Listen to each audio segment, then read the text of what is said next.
오늘 말씀의 제목은 응답받는 기도가 되려면입니다. 자, 오늘 본문은 주기도문에 이어서 다시 예수님께서 기도에 대한 약속의 말씀을 주고 계십니다. 구하면 받고 찾으면 찾고 문을 두드리면 열리게 된다. 그래서 이 세 가지 말씀은 마치 기도의 공식처럼 여겨집니다. 기도의 공식. 우리가 이제 학교 다닐 때 수학 공식을 다 외웠잖아요. 근해 공식도 외우고 인수분해 공식도 외우고 그랬는데 이 공식에 넣으면 다 해답이 나오잖아요. 정확하게. 그러면 이게 기도의 공식이라 함은 어떠한 경우에도 이게 적용이 돼서 해답이 나와야 되는 거예요. 그러니까 기도하면 기도한 대로 응답이 되는 것이 마땅하겠습니다. 근데 현실은 어떻습니까? 여러분이 기도한 대로 다 응답 받으십니까? 물론 응답 받는 경우도 있겠지만 응답받지 못하는 경우가 훨씬 더 많은 것이 우리 현실입니다. 그럼 참 이상하다는 생각이 들어요. 예수님의 약속의 말씀인데 그렇다면 이게 예외가 없어야 되지 않겠습니까? 근데 우리의 현실은 그렇지가 않단 말이에요. 그렇다면 뭐가 잘못됐을까? 예수님의 말씀이 잘못됐을까요? 그럴 일은 없잖아요. 예수님의 말씀인데, 예수님의 약속인데 잘못될 리가 없다는 것입니다. 그렇다면 기도하는 우리가 잘못된 것일까요? 그래서 흔히들 말하기를 내가 기도 응답받지 못해서 뭐라고 말을 하냐면 기도가 좀 부족했나 봐요. 아니면 내 믿음이 좀 부족했나 봐요. 이렇게 말들을 합니다. 물론 기도의 양이나 또 믿음의 유무가 기도 응답을 결정하는데 중요한 요소인 것은 사실입니다. 근데 그럼에도 의문이 드는 것은 그럼 도대체 언제까지 기도를 해야 되며 또 얼만큼 믿어야 기도 응답을 받을 수 있을까? 이게 알 수가 없으니까 막 답답한 거예요. 자, 우선 기도에 대해서 우리가 분명하고도 확실한 사실이 한 가지가 있습니다. 그건 바로 우리가 드리는 기도를 하나님께서는 다 듣고 계시다라는 겁니다. 이거는 변함없는 사실이에요. 절대로 우리의 기도가 외면되지 않습니다. 다 듣고 계십니다. 그리고 우리가 읽어왔듯이 하나님께서는 우리에게 무엇이 필요한지 기도하기 전에 다 알고 계시다는 거예요. 그리고 오늘 말씀처럼 반드시 응답된다는 겁니다. 이런 약속을 주셨어요. 자, 그렇다면 왜 하나님께서 내 기도에는 응답을 하지 않으실까? 왜 응답이 더디고 응답이 없을까? 자, 그 이유로는요, 하나님께서 우리가 깨닫지 못하는 어떤 특별한 계획을 갖고 계실 수가 있기 때문에 그렇습니다. 또 우리의 기도가 하나님의 계획을 방해하는 것이기 때문에 응답되지 않을 경우도 있어요. 그리고 우리의 이기적인 목적이나 어떤 욕심, 정욕으로 쓰려고 잘못 구하기 때문일 수도 있습니다. 그래서 결국 기도 응답이 지체가 되거나 응답되지 않는 것, 거절되는 것은 우리 자신에게 있어요. 그리고 우리의 기도가 하나님의 뜻과는 상관없는 기도를 드릴 때가 많기 때문에 그렇다는 것입니다. 자, 그렇다면 예수님께서는 이렇게 기도 응답을 받지 못하는 우리에게 오늘 이 말씀을 통해서 다시 한번 기도에 대한 바른 태도, 바른 자세를 가르쳐 주시는 것입니다. 하나님께서는 이미 우리에게 약속하셨고 준비하고 계시고 또 이루어 주시기를 원하시는 것이 분명히 있으십니다. 그렇기 때문에 우리가 해야 할 일이 바로 구하고 찾고 두드리는 것이 되어야 한다라는 것이죠. 자, 그렇다면 우리의 기도가 응답받는 기도가 되려면 어떻게 해야 할까요? 첫째로 구하되 믿음으로 구해야 된다는 것입니다. 자, 구한다라는 것은 말 그대로 우리에게 필요한 것들을 채워주실 수 있도록 호소하는 것을 말하는 것입니다. 근데 여기에는 반드시 뭐가 동반이 되어야 되느냐? 믿음이 동반되어야 돼요. 하나님께서는 우리의 기도와 간구를 들으시고 응답하신다라는 믿음이 있어야지만이 하나님께 구할 수가 있다는 것입니다. 어느 목사님께서 교회를 개척했는데 상가에다 개척을 했어요. 근데 공교롭게도 이 교회 위층이 술집이고 아래층이 교회예요. 근데 술집은 날마다 부흥해서 번창해요. 손님이 막 많아지는데, 알다시피 교회는 삼각교회 참 힘들지 않습니까? 사람들이 잘 찾아오질 않아요. 그래서 이 목사님이 이제 저녁마다 예배를 드리시는데, 위층에 있는 술집은 그 유행가가 흘러나오는 거예요. 이게 새벽 기도 시간까지 이 술집은 철야를 하면서 영업을 해요. 도저히 견딜 수가 없어서 목사님이 하나님께 간절하게 기도했습니다. 하나님, 이래가지고서 도저히 목회를 할 수가 없습니다. 교회를 옮겨주시든지 저 술집이 망하게 해주시든지 둘 중 하나 해주세요. 그렇게 기도를 했다는 거예요. 그러던 어느 날 그 잘되던 술집에 불이 났어요. 하루아침에 쫄딱 망했습니다, 술집이. 근데 얼마 후에 경찰서에서 이 목사님에게 경찰서로 출두하라는 명령이 떨어졌어요. 왜 그런가 봤더니 이 술집 주인이 목사님을 고발을 했는데, 알고 보니까 목사님이 술집 망하라고 기도했다고 해서, 그래서 불이 나서 이게 고발을 했다는 거예요. 그러자 목사님이 난처한 표정을 짓습니다. 그리고 이렇게 말을 해요. 아니, 지금 이 로켓을 타고 달나라를 가는 시대인데, 아니 내가 기도했다고 해서 술집에 불이 나겠습니까? 그런 얘기를 합니다. 한참을 듣고 있던 경찰이 이제 이렇게 말하는 거예요. 술집 사장님은 믿음이 아주 좋네요. 근데 목사님은 믿음이 하나도 없으시네요. 그리고 보상은 하나님께 받으시오. 이렇게 판결을 끝냈다는 거예요. 이 이야기는요, 믿음 없이 드리는 기도에 이 허점을 잘 지적하는 것입니다. 예수님께서 마가복음 11장 23절 24절에서 이렇게 말씀하셨습니다. 내가 진실로 너희에게 이르노니 누구든지 이 산더러 들리어 바다에 던져지라 하며 그 말하는 것이 이루어질 줄 믿고 마음에 의심하지 아니하면 그대로 되리라. 그러므로 내가 너희에게 말하노니 무엇이든지 기도하고 구하는 것은 받은 줄로 믿으라. 그리하면 너희에게 그대로 되리라. 아멘이죠. 이렇게 구한다는 것은 하나님께서 응답해 주실 것을 확실하게 믿는 믿음을 전제로 해야 한다는 것입니다. 구하면서도 믿질 않아요. 의심해요. 그건 기도 응답 안 된다는 거예요. 믿음으로 구해야죠. 구하는 자는 응답하실 능력이 있고 또 실제로 응답하실 수 있는 하나님을 확실하게 믿는 믿음을 갖고 구하셔야 된다. 그런 얘기입니다. 그래서 이 구하라 라는 말씀 속에 믿음으로 구하라, 이런 의미가 있다는 것을 꼭 기억하시기를 바랍니다. 둘째로 찾을 때에 어떻게 찾아야 되면 전심으로 찾아야 된다는 거예요. 전심으로 찾아. 자, 찾는다라는 것은 몸을 움직이는 것을 말하는 거예요. 행동을 말하는 것입니다. 그러니까 구하는 것이 마음의 소원이라면 찾는 것은 행동으로 옮겨지는 거예요. 자, 우리는 여기서 기도는 뭔가를 찾아 나서는 것과 같다라는 것을 알게 돼요. 근데 하나님께서 구약 성경에 보면 이 찾는다는 말씀을 많이 하셨는데, 대표적으로 신명기 4장 29절에서 이런 말씀을 하십니다. 내가 거기서 내 하나님 여호와를 찾게 되리니 만일 마음을 다하고 뜻을 다하여 그를 찾으면 만나리라 했어요. 마음을 다하고 뜻을 다하여 그를 찾으면 만난다.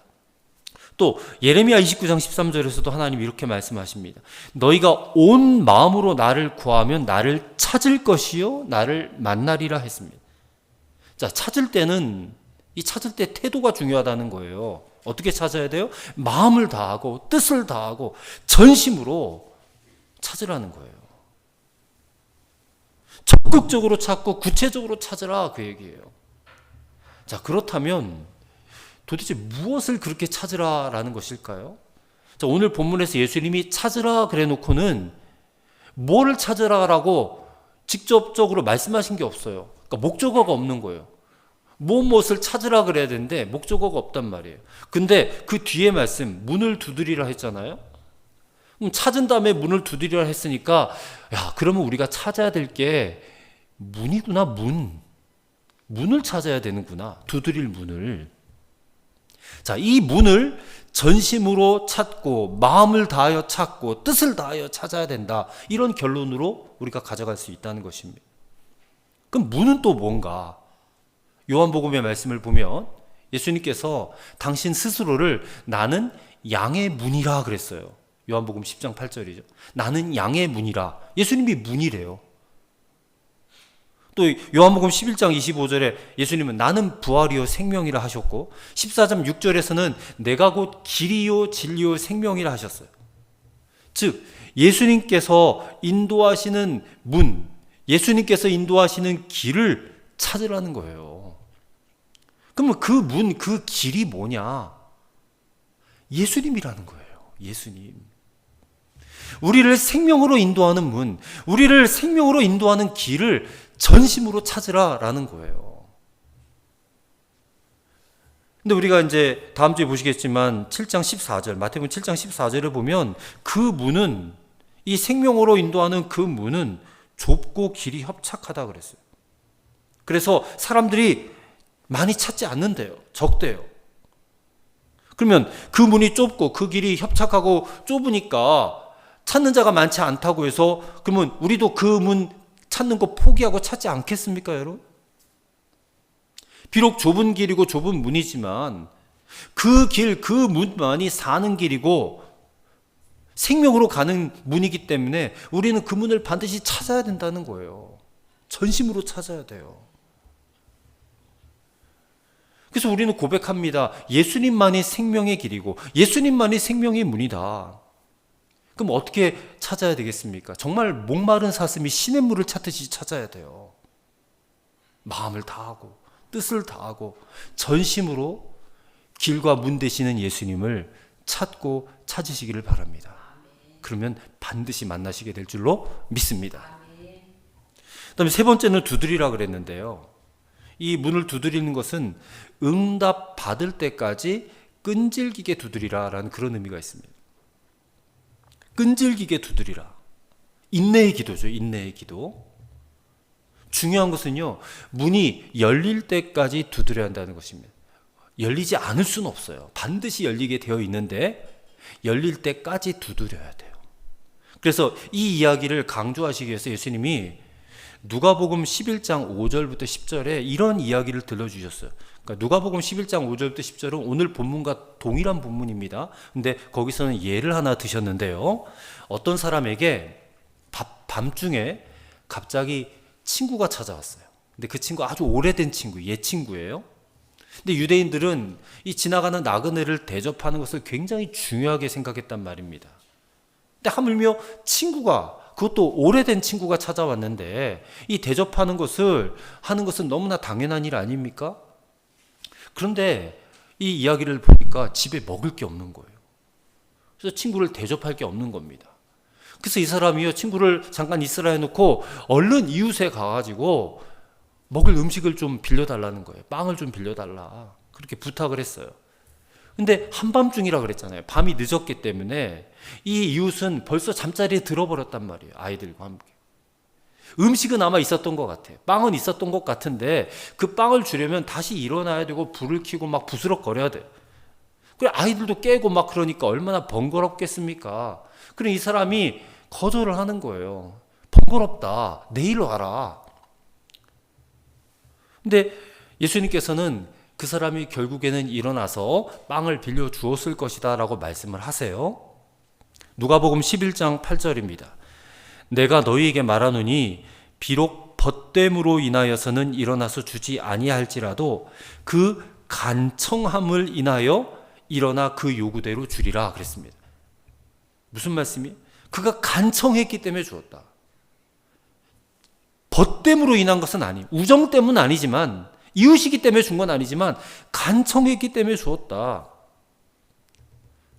어쩔 수 없이 줬을 수도 있을 거예요. 내키지 않은 마음으로 줬을 수도 있을 거예요. 하지만 간청함으로 주었다. 여기 간청하다라는 단어예요. 뻔뻔스럽다라는 의미가 숨어져 있어요. 뻔뻔하게 두들겼다는 거예요. 뻔뻔하게. 그런 의미가 있다는 겁니다. 그래서 이 이야기를 주시면서 예수님이 말씀하시고자 하시는 기도의 자세는 너무나 분명하지 않습니까? 뻔뻔스러울 정도로 두들기라는 거예요. 끈질기게. 그리고 누가복음 본문에서 그 다음에 나오는 명령이 바로 구하라, 찾으라, 문을 두드리라 말씀이 나와요. 끈질기게 구하고 포기하지 말고 찾으며 열릴 때까지 두드리라, 그런 의미예요. 자, 그러면 어떠한 약속이 주어졌는지 누가복음 11장 10절에 뭐라고 되어 있느냐? 구하는 이마다 받을 것이요, 찾는 이는 찾아낼 것이요, 문을 두드리는 이에게는 열릴 것이니. 오늘 본문 8절과 똑같은 말씀이에요. 8절과. 예수님께서는 이것의 의미와 약속을 더 확실하게 하기 위해서 일상생활에서 누구나 공감할 수 있는 한 가지 또 예를 오늘 본문에서도 들고 계세요. 자, 9절부터 11절입니다. 너희 중에 누가 아들이 떡을 달라 하는데 돌을 주며 생선을 달라 하는데 뱀을 줄 사람이 있겠느냐? 너희가 악한 자라도 좋은 것으로 자식에게 줄 알거든. 하물며 하늘에 계신 너희 아버지께서 구하는 자에게 좋은 것으로 주시지 않겠느냐? 자, 어떤 부모가 있는데 아들이 떡을 달라고 하는데 떡 대신에 돌을 줄 부모가 있겠느냐? 또 생선을 달라고 하는데 뱀을 줄 부모가 있겠느냐? 해로운 거 줄 부모가 있겠느냐? 그 부모가 악할지라도, 곧 하나님과 상관없이 사는 사람일지라도 자기 자식만큼은 끔찍히 여기지 않습니까? 좋은 거 주려고 하잖아요. 좋은 것. 우리 집사님도 손주 데리고 왔는데 우리 서우에게 좋은 거 주시지 않겠냐는 거예요. 세상에서 가장 좋은 거 줄 거 아니에요? 하물며 육신의 부모가, 육신의 할머니, 할아버지가 그렇게 좋은 것을 줄진데 하물며 비교할 수도 없이 선하시고 자비로우시고 인자하신 우리 하나님 아버지께서 구하는 자에게 정말 좋은 거 주시지 않겠느냐?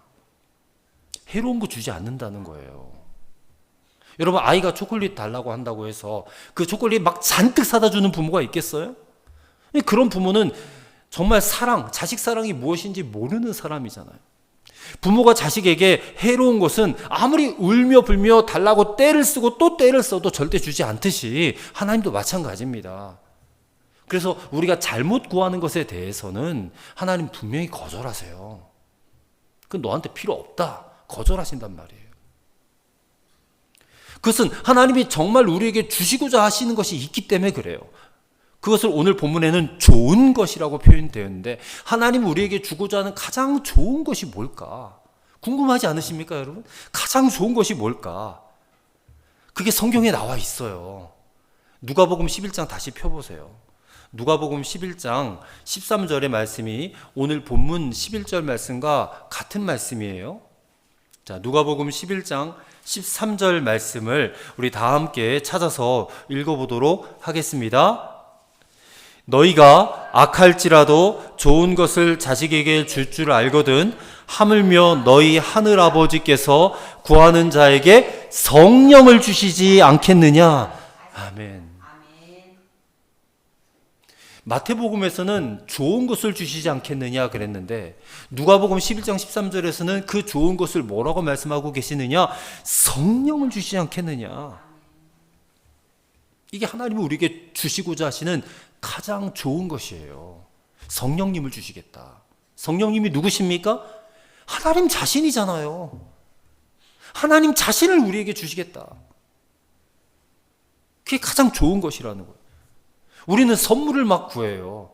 근데 하나님은 그 선물을 주시는 게 아니라 선물을 주실 능력 있는 당신을 주시겠다는 거예요. 한 번의 그 선물보다 그 선물을 계속해서 주실 능력 있는 성령 하나님을 우리에게 주시겠다라는 거예요. 그 성령 하나님이 오늘 저와 여러분 가운데 오셨어요? 안 오셨어요? 오셨잖아요. 그 성령님이 우리 안에 거하세요. 하나님의 영으로. 그래서 우리에게 하나님의 생각을 알게 하시고 하나님의 뜻을 깨닫게 하시고 그 성령으로 우리를 믿게 하시고 성령으로 기도하게 하시고 성령으로 찬송하게 하시고 성령으로 감사하게 하세요. 이보다 더 좋은 선물이 어디 있겠느냐는 거예요. 없어요.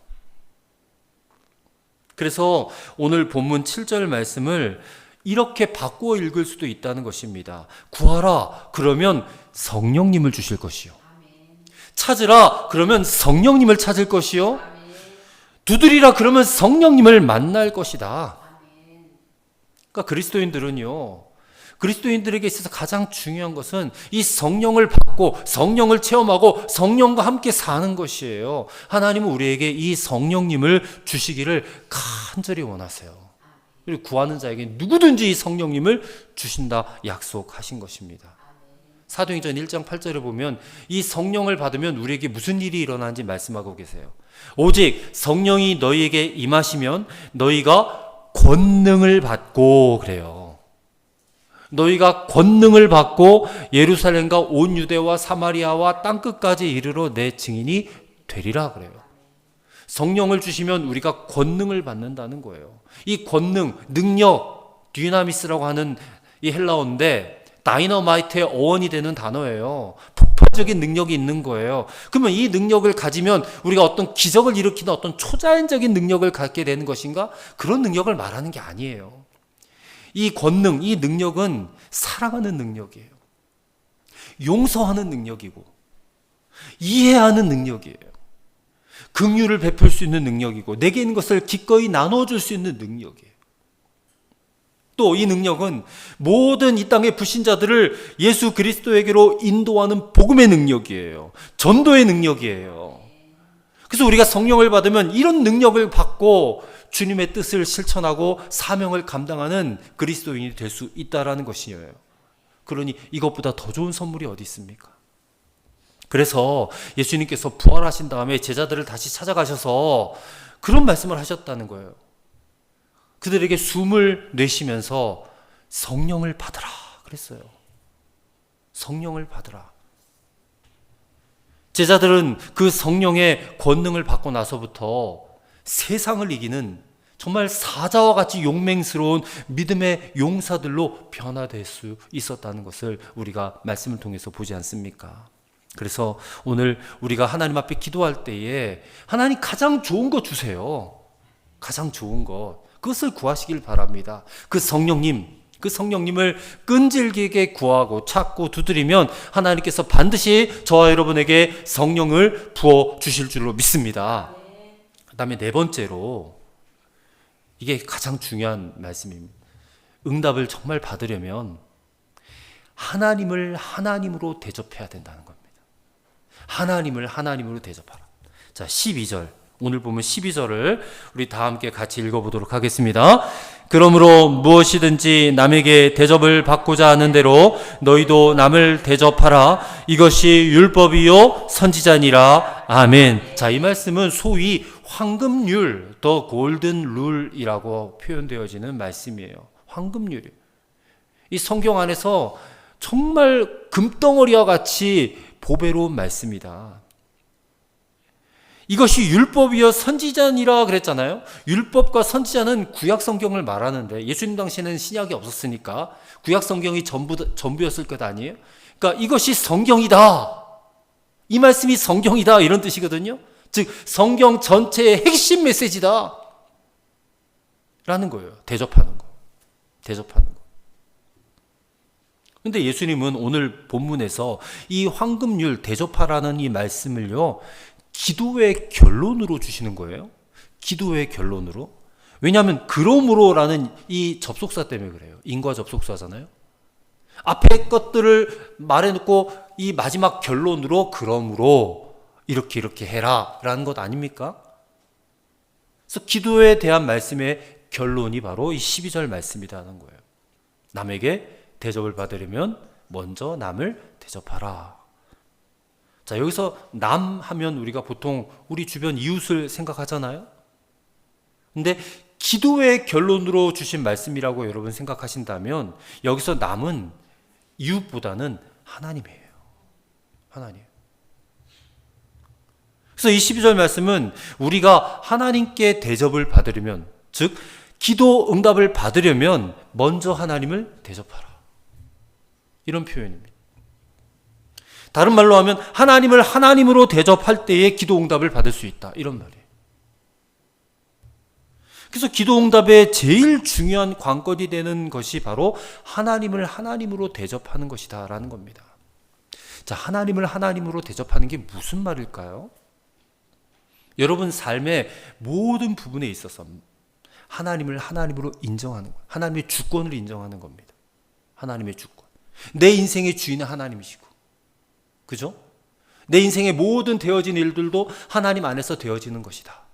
날마다 그 하나님을 인정하는 거예요. 근데 저는 여기서 한 가지 우리가 실천해야 될 그런 중요한 부분이 있다면, 하나님을 인정하고 대접하는 것에 중요한 부분이 있다면 예배라고 생각합니다. 하나님께 예배를 잘 드려야 돼요. 예배는 하나님을 만나는 시간이고 하나님의 얼굴을 뵙는 것이에요.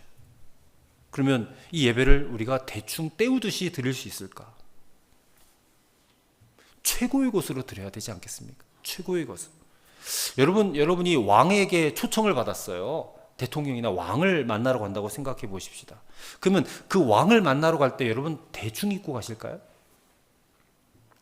아마 땡빛을 내서라도 아주 삐까번쩍한 이 옷을 한 벌 쫙 뽑아 입고 갈 거예요. 또 왕을 만나러 가는데 한 10분쯤 늦게 갈까요? 절대로 그러지 않을 것입니다. 아마 왕에게 가는 길이 막힌다고 생각해서 막 1시간, 2시간 일찍 출발할 거예요. 그리고 왕 만나러 가는데 여러분 빈손으로 가십니까? 절대 빈손으로 가지 않을 거예요. 귀한 선물을 준비해가지고 정성을 다해 준비해가지고 왕을 만나러 갈 거예요. 자기 분에 넘치게. 그리고 그것 가지고 가면서도 이것을 과연 저분이 좋아하실까? 왕이 좋아하실까? 걱정할 거예요. 근데 하물며 우리가 하나님 앞에 나와 예배를 드리는 거예요. 하물며 하나님께 예배를 드리러 나오는데 적어도 예배 시작 한 10분 전에는 도착해서 기도로 예배를 준비해야 되지 않겠는가? 옷도 내 옷장에 있는 옷 중에서 가장 깨끗하고 좋은 옷을 입고 와야 되지 않을까?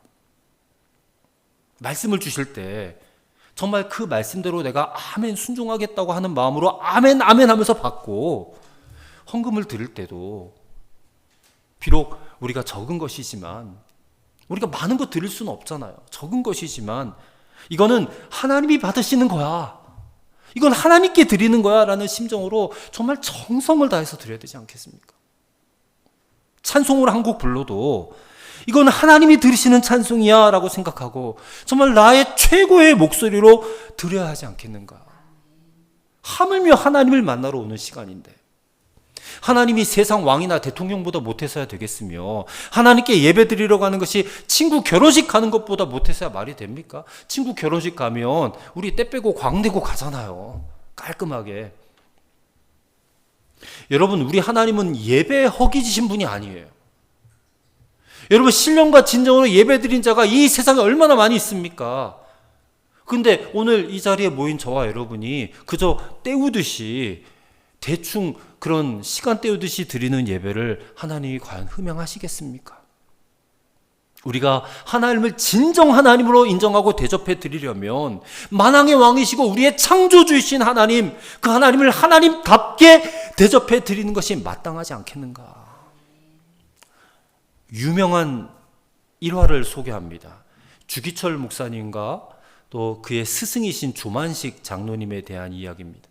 어느 주일날 아침에 이 조만식 장로님께서, 이게 이제 정치하신 분이니까 굉장히 이제 시급한 국사로 인해서 손님을 만나다가 예배 시간이 늦었어요.